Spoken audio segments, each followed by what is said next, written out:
Next up on my Steam library, I'm playing Assassin's Creed Origins. Assassin's Creed Origins is the latest addition to the Assassin's Creed franchise. It's set in ancient Egypt in the year sort of between 49 and 40 BCE. It's the reign of Ptolemy, Cleopatra, and also the time of Julius Caesar. So all those historical characters are in the game to some extent or another, and it's quite good to see the interactions with them. It tells the origin story of the Creed of Assassins, and also the Order, how they came about. They're like long-term opponents. It sort of just tells you the how they first sort of came about and why they're fighting each other, and sort of how their origins started. It's a big game.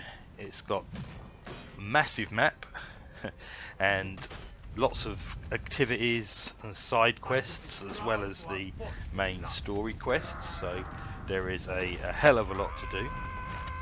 It's got a loot system along the lines of a lot of RPGs and ARPGs, World of Warcraft, that sort of thing, where the loot split up into common, rare, legendary items, following the usual colour codes of blue, purple and gold. So there's loads of loot, loads of different types of weapons. There's swords, double swords, axes, spears, big clubs, and about 3 or 4 different kinds of bows. There's like a sniper bow, a very fast firing bow, a bow that fires multiple arrows, and all of those have different tiers of loot associated with them. So there's quite a lot of loot to be collected, and quite a lot of upgrades to be gotten as you level up. The leveling system is an XP system. XP gains for completing quests, killing people, finding things, discovering things, that sort of system, same as the usual. There are a hell of a lot of quests as well, as I say, side quests, and they've also thrown in some like weekly and daily quests as well for special items. You can participate in community events. There's like big sort of outdoor raid boss kind of fights that just you participate in on your own, but the community as a whole goes towards however many times the community kills the boss, goes towards like filling up a bar, and once the bar's full for the week, everyone who participated can get a special item. And there's a daily quest guy as well, this little kid who has a caravan, a camel caravan that you see, he pops up around the map, and you can do a quest for him every day, and you could get a legendary item from that. So lots to do, lots of quests, lots of weapons. The combat system is more sort of action RPG orientated. There's obviously there is still the stealth element and the assassinations that you can do when you haven't been discovered, but unlike the other Assassin's Creed games, this one doesn't really punish you for getting discovered too badly. You can fight your way out of most situations now, whereas I found in the other Assassin's Creed games you could very soon get overwhelmed and if you were fighting too many people. But in this, once you've got the skills and the abilities, you can take on numerous opponents and just go heavy, go loud, and just go in chopping people up. But obviously you can still go around assassinating quietly if you want to do that. But I'd say there's less of a focus on the stealth and more of an action orientated combat now. There's no sort of combo system really, like counter and parry. There is a parry in the game, but I've very rarely used it. In the other Assassin's Creed games, you sort of found that you would just stand in a defensive posture and like parry, and then use that to accomplish your one-shot kill. But there's not so much of that in this. It's more of just a hacker, just slice away with whatever weapons you're using. Different enemy types, as in the other Assassin's Creed games: fast, attacking and fast moving enemies, and then slow enemies with big shields that attack slowly. You can use different weapons against them more effectively than others. That's kind of up to you to sort of work that out. It's a massive map. By the time I completed it, I still had many areas of the map uncovered that I hadn't been to. The main story is quite long, but you can spend a hell of a lot longer just exploring and doing the side quests and the activities. The activities range from various things to find, that sort of kind of thing that was all in the other Assassin's Creed games, like the hidden tombs, hidden secret areas, to like taking over forts and outposts, killing the commanders in the forts and outposts, and finding special treasure chests in those areas. And there's the same Assassin's Creed things, the same Ubisoft thing. They use it in all their games now. The watchtowers that uncover parts of the map, so you climb up the watchtower, synchronize, and then you uncover part of the map that's associated with. Yeah, it's really big, really big. The level cap is 40 if you've just got the regular game.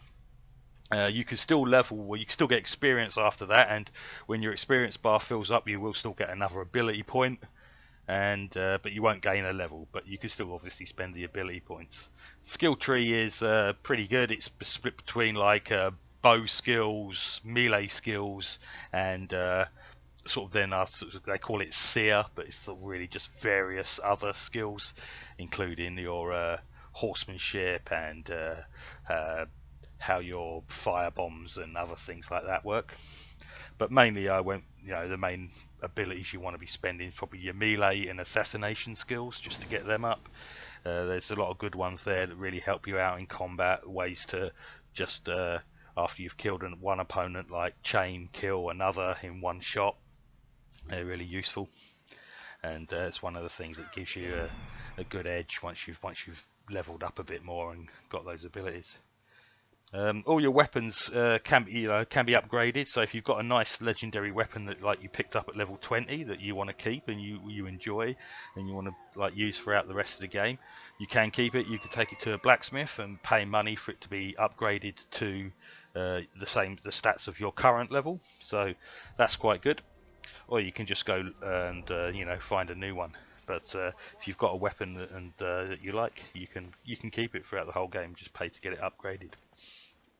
So all in all, it's really good. It's probably the best Assassin's Creed game for me anyway, since the Ezio trilogy. It's way better than the recent ones. It's better than Syndicate. I didn't play Unity. It's better than Black Flag, and it's better than Assassin's Creed 3. So yeah, I think it's the best one since the Ezio trilogy, which I think which are my favourites. I think are the best. And I would say it's maybe the start of a new era of Assassin's Creed, a new height if they keep it up and carry on from here.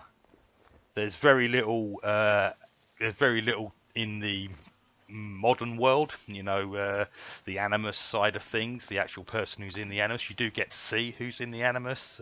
You go back to the present time, just a couple of times in the game, couple or three times, and you never spend long there, and you're pretty soon back into the Animus and back to ancient Egypt, which is good, because in my opinion they were always the weakest parts of the other game, taking you back to the modern day part of it, and this keeps that to a minimum.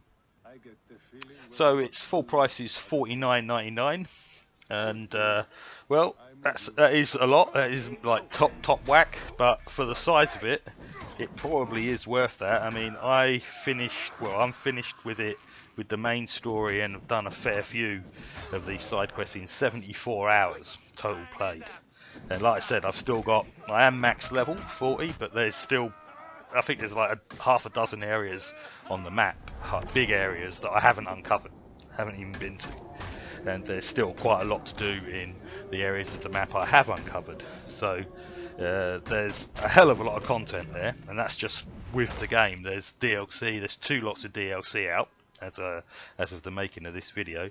So the price tag is high, but the amount of content there is high as well. But I did pick it up on a sale, on a Ubisoft sale. It was I think it was 40% off, or maybe more. I can't remember, but it was down to like the £25 range, so it might be more than 40%. So yeah, if it comes out on a sale or something like that again, definitely snap it up, because it's well worth sort of £29.99, £25.99, that sort of range. So it's up to you whether you think you can pay the full whack 50 quid for it. There is enough content there, but that's still the hefty price tag. You probably want to wait for a sale just to get better value. And like I say, all the DLC, I think there's still more DLC planned, because there is the old season pass you could buy as well. I don't recommend ever buying season passes, but like I say, there's 2 bits of DLC out at the moment, which I think raise the level cap back up to 1 to 45, because there are areas on the map that say the recommended level is like 40 to 45, and another area that says 45 to 50. So I assume the level cap gets raised in the DLCs, and so they're there, and there's obviously more to come for the rest of the year, I think. So yep, there's plenty of Assassin's Creed to be played if you're really into it. By the time I got to the point of that sort of 65-hour, 70-hour mark, and I was getting to the point where I was thinking, right, yeah, I was almost finished in it, and I thought, yeah, I'm just going to push on with the main quest now, the main story quest, and get the game finished, and that's what I did. And it's a good, it's a satisfying story. It's got a satisfying ending. It's got the usual Assassin's Creed just weirdness, and like, oh, you know, not sure what's going on sometimes with the the references to the guys from the other planet that's supposed to have come here from. I can't remember exactly what went on with them, but the like the precursors or whatever they were called. Anyway, so there's plenty of that still in there, so plenty of mystery, and yeah, the origin story of the Assassin's Order. So yeah, I recommend it. Assassin's Creed Origin. It's a good game. Goes back to the highs of the Assassin's Creed franchise, I think, and definitely my favourite one. I say it's the best one since the Ezio trilogy. So, Assassin's Creed Origin. I should have a look.